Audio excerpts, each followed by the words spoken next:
Teacher জি দেখা sir. যাচ্ছে না, দেখা যাচ্ছে। শুরু করেন এটা।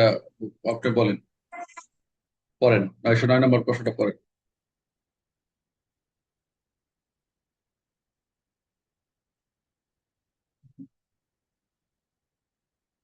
হুম। শুনতে পাচ্ছি না, আপনার কথা শোনা যাচ্ছে না, আপনি মিউট হয়ে আছে, আনমিউট হয়ে কথা বলেন। ক নামক ডাক্তার সরল বিশ্বাসে তাহার রোগীকে তাহার অভিমত জানান যে সে আর বাঁচিবে না। রোগী উক্ত সংবাদ পাইয়া মৃত্যু মুখে পতিত হয়, ডাক্তারের কি অপরাধ হইবে? স্যার এখানে ওই যে 93 ধারাতে বলছে সরল বিশ্বাসে কিছু যোগাযোগের ফলে যদি ইয়ে হয় আর কি, অপরাধের দায় হতে রেহাই পাবে। সৎবিশ্বাসে মানে কমিউনিকেশন ইন গুড ফেইথ আর কি। সৎবিশ্বাস যোগাযোগগত কাজ, আর কার সাথে কে যোগাযোগ করবে? ডাক্তারের, তাই তো? জি স্যার। জি তাহলে স্যার। আমরা, তাহলে মোটামুটি তাহলে এটা 93 দ্বারা কোট করছে, তাহলে আমরা দেখি আনসারটা ঠিক আছে কিনা। অপরাধ হবে না।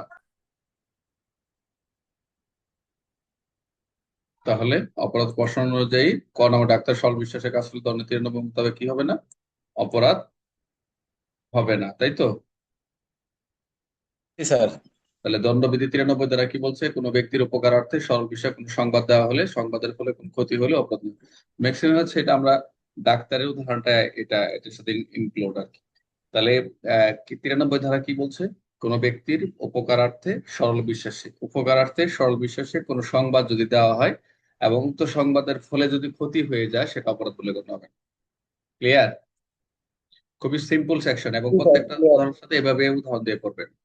তাহলে আপনার জিনিসগুলো আরো একটু ভালো লাগবে আপনাদের। তাহলে এখন সাদ্দাম বলেন তো 93 ধারা কি বলছে?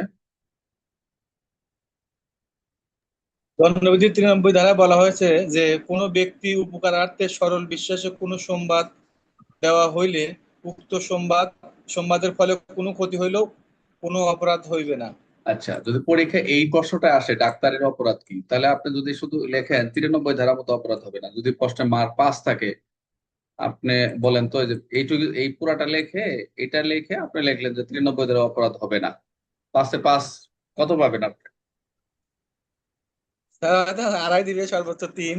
আড়াই না, ফুল মার্ক কি দিবে? আড়াই না। এখন কথা হচ্ছে, এখন আপনি তো ধারাটা কোট করছেন, প্রথম কথা হচ্ছে আপনার 93 মোতাবেক অপরাধ হবে না। এখন আপনি যদি মনে করেন একটু ভালো পারেন, একটা বছর পড়াশোনা করছেন, এটা আহ, আগে হচ্ছে অপরাধ ডাক্তারি কি অপরাধ লাগবে না? অপরাধ হবে না। তাহলে 93 মোতাবেক অপরাধ হবে। এই সেকশনটা ক্লিয়ার। সেকশন দেয়া শেষ। আপনি তো এইখান থেকে একটা লাইন লিখতে আছেন, এই প্রশ্ন থেকেই তো একটা লাইন, এই যে এখানে দুই তিন লাইন হয়ে যাচ্ছে। জাস্ট ধারাটা লিখলেন। এখন কথা হচ্ছে যে দণ্ডবিধি 3 কি বলা রয়েছে, যদি দিতে পারেন সবচেয়ে মানে গুড বেটার বেস্ট। বুঝতে পারছেন? জি স্যার। বুঝতে জি পারছেন স্যার। সবাই? এটা খেয়াল রাখবেন যে আপনি মনে করেন না যে আমি দিব না, কিন্তু এই যে সূচিটা যত যেটা পড়বেন, সূচি থেকে আপনি উত্তর লিখে দিলেই হবে। এখানে যে ব্যবস্থা মেন বই থেকে আমি উঠাই দিচ্ছি যাতে এটা ঠিক থাকে। আচ্ছা, থ্যাংক ইউ।